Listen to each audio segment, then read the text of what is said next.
So you'll often find middle-class families, of course, seemingly highly intellectual and excellent at communicating, and very deceptively so, when actually the real maturational problem will not be readily available. So Lucy comes to you, she's 16, she's had it since she was 14, and you take your history, and if you've got time, if you've got 3 hours, you'll settle down with Lucy's parents first of all, and want to explore them and their nature and their relationship. Now they will have brought Lucy to you. I mean, let's talk about them bringing Lucy, you sending Lucy to me for a moment, in which case Lucy will have to have waited for about 10 weeks or something. So they will be absolutely furious at having had to wait, and they will have this dreadful problem, and they will want a solution yesterday. And the last thing they've done or expected is to come along and be thrust back into a role in which you begin to explore with them the sorts of people they are, the sorts of relationships they have. But you settle down and you do that, and after a while you discover, of course, if you're a long-in-the-tooth general practitioner, you may even know this, because they're now 46, both of them. And what you pick up is that when they were 29, Lucy is the youngest of 3 siblings.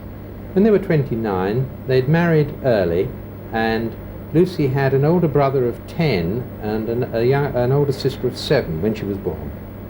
And what was actually happening was that Lucy's dad was drifting away from the marriage. And Mum knew him quite well, and so she surreptitiously stopped the pill, because she knew that if she had another pregnancy, that it would bring Dad back into the marriage. That was her judgment.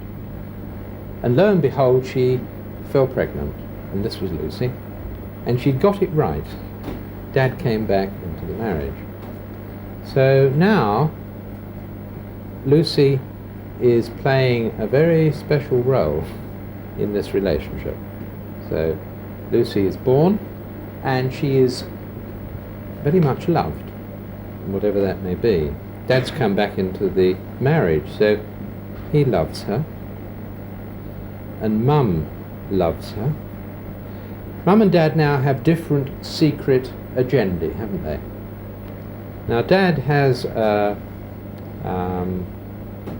unspoken resolve now to do his duty, and he imagines that Lucy, perhaps by the time she's in her early teens, will be sufficiently grown up for him still to be able to pursue his own life as he had intended, breaking this bond.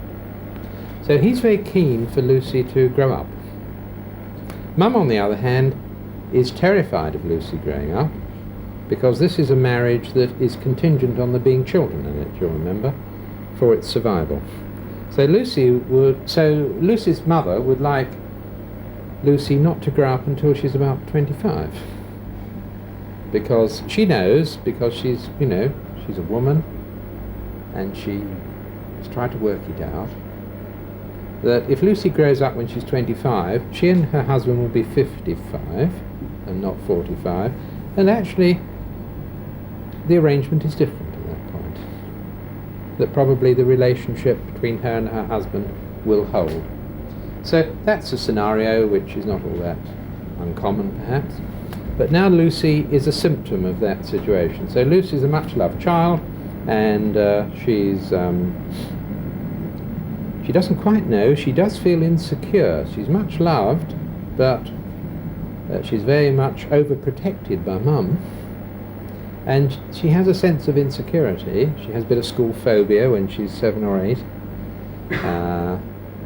And then she gets through into puberty, and she's a very attractive girl. And one of the hallmarks of Lucy is that Mum saw early on that Lucy's actually like Dad. So as Lucy gets through into puberty, and as she gets to 13 or 14, she does begin. I mean, she's an excellent scholar, but she goes on the blink with her O-levels. And instead of that, she's, the boys are all around like bees around a honey pot. She's very flattered by this. She's a bit sensitive and insecure. She's one of the ones who is trying to diet and lose a little weight. And Dad has observed this, and he thinks Lucy's grown up, and so Dad begins to defect from the marriage again, now under some pressure. He's now 44, isn't he? And Mum is now premenopausal and depressed because she sees it all disintegrating. And Lucy, who's got the usual adolescent task of putting together in herself her mother and her father, I mean, that's our adolescent task, isn't it? Which we might believe it doesn't exist but is inescapable, gets more and more anxious. She knows that something dreadful is happening inside her because she's experiencing this split inside her.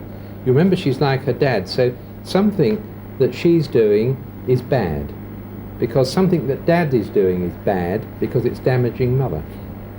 So she begins to feel bad, she begins to feel anxious, and she is feeling very supportive of Mum because Mum has always needed her, do you remember? That's why she's there.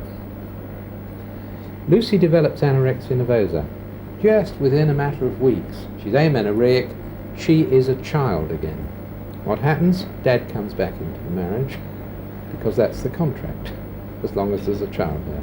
So Lucy's now got anorexia nervosa, and that is holding the marriage together.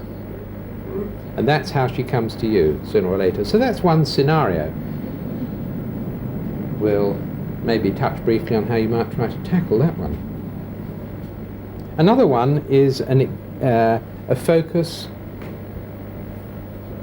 on a theme that I've already touched on there, which is that our adolescent children, I don't know whether this is your experience, but I think it's mine, our adolescent children compel us to reconsider our own adolescence. I mean, adolescent children never consider that their parents had adolescence, although they should, and maybe some do, because one of the great opportunities is to share one's own adolescence, I suppose, with one's adolescent children, to work with them at working through their adolescence. But a scenario in which, because there's always a question in a family, you know, here's a family with another family of 3 children, just as Lucy's family had 3 children, and the 2 oldest siblings were unscarred by anorexia nervosa. It's Lucy who developed the anorexia for the reasons that I was trying to explain. Why in this other family, with a different psychopathology altogether, has Karen got anorexia nervosa and the other children unscathed? The scenario in this family is that Dad and Mum are bonded as a solution, in a way, to their particular adolescent characteristics. Dad, actually, although he's now very conventional and square, actually had a fairly tumultuous adolescence, which certainly Karen doesn't know about, and Mum never talks about. And that was actually brought under control through his relationship with Mum. And Mum is a very strong, controlling, rigid person, and this works for both of them. So here they are, but now along comes Karen, who again is like Dad. Karen gets into adolescence and begins to behave like Dad began to behave. Now, throughout her childhood, Karen was Mum's favourite, because Dad is Mum's favourite, as long as he conforms. And Karen as a child did that. But now Karen is into adolescence and beginning to behave in an adolescent way. So she begins to act out sexually.